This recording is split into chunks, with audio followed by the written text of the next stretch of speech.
Is the Titan School for talented teens already in the crosshairs of evil forces? Well, let's hop into the pages of Teen Titans Academy issue number 2 and find out together, shall we? So then, as we join this second issue, we're already in media res. We see the blonde-haired speedster girl who we were already introduced to in the pages of Future State Suicide Squad, and she seems to be running from someone inside the Titan School. Her name we already know is Bolt, but in this issue we discover her real name is actually Alenta. She's Australian, she has some manner of connection to the Speed Force, probably because she's a distant relation to one of the Reverse Flashes. She also just so happens to be a handy, capable speedster, making use of both a wheelchair and blades to get around, and maybe I'm not as perceptive as I thought I was, because I'm literally only just figuring this stuff out now. Alenta ends up getting cornered by the mysterious new Red X who we've seen throughout this series, but for how we got here, we gotta end up doubling back. We see a regular old PE class at the Titans Academy run by Mr. Cyborg, and I actually like the idea of Vic being the resident gym teacher here, given his own background in college football and other organized sports. We see one kid actually isn't doing the physical part of physical education, instead choosing to play a much more complicated version of chess. We discover his name is Mike. Well, at least he calls himself that after a famous poem. He himself is actually something of an amnesiac. He fell out of the sky one day, found out that he had amazing super strength, and he's been trying to make sense of the world around him ever since. He figured if by strengthening his mind, maybe, just maybe, he could hopefully get his own memories back one day. Obviously, much like Brick from the previous issue, Sheridan is going out of his way to try and make this guy a potential suspect for who is actually under the Red X mask. Right down to his overcomplicated chessboard even having little X's in them.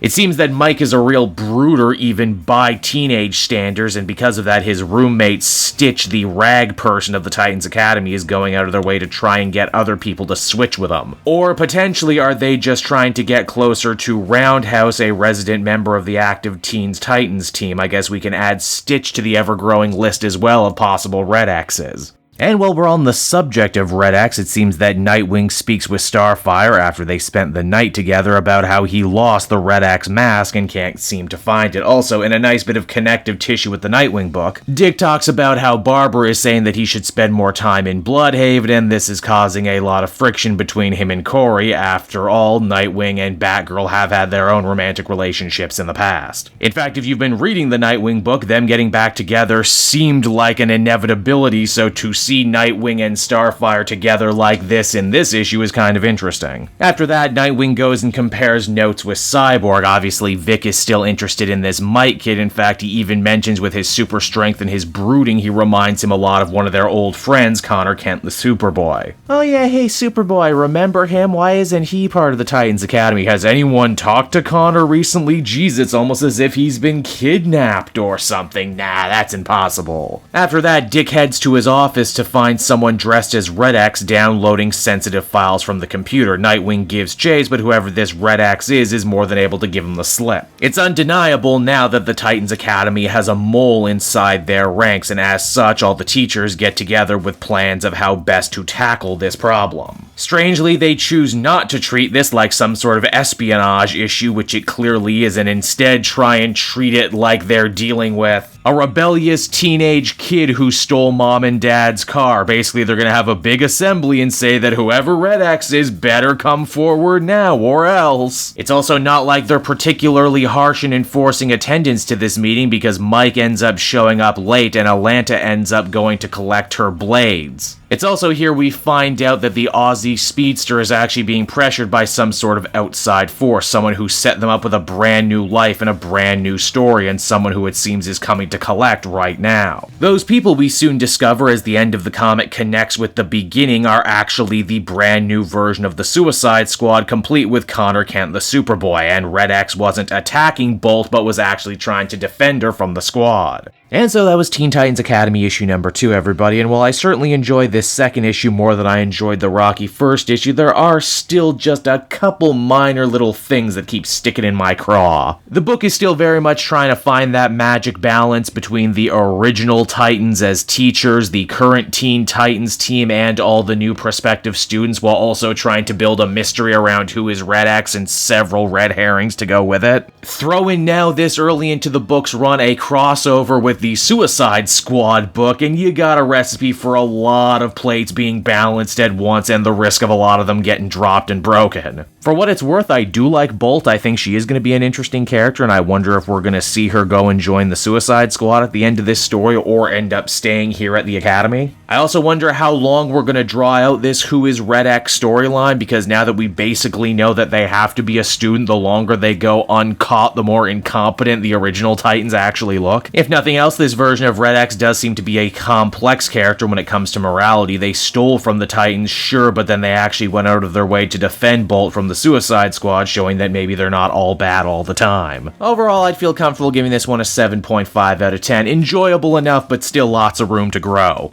Hey there everyone, Kate Joel again, and I just want to thank you so much for watching to the end of the video. It means a lot to me. And hey, if you enjoyed the book I covered in this issue and want some comics of your own, might I recommend Book Depository? It's my #1 place for shopping for comic book trades. You get a great price, and if you use my link down in the description, you'll actually be helping me out at the same time. You get something, I get something, everybody wins, right? So until next time everyone, I've been Joel, and I will see you in the next video. Bye-bye.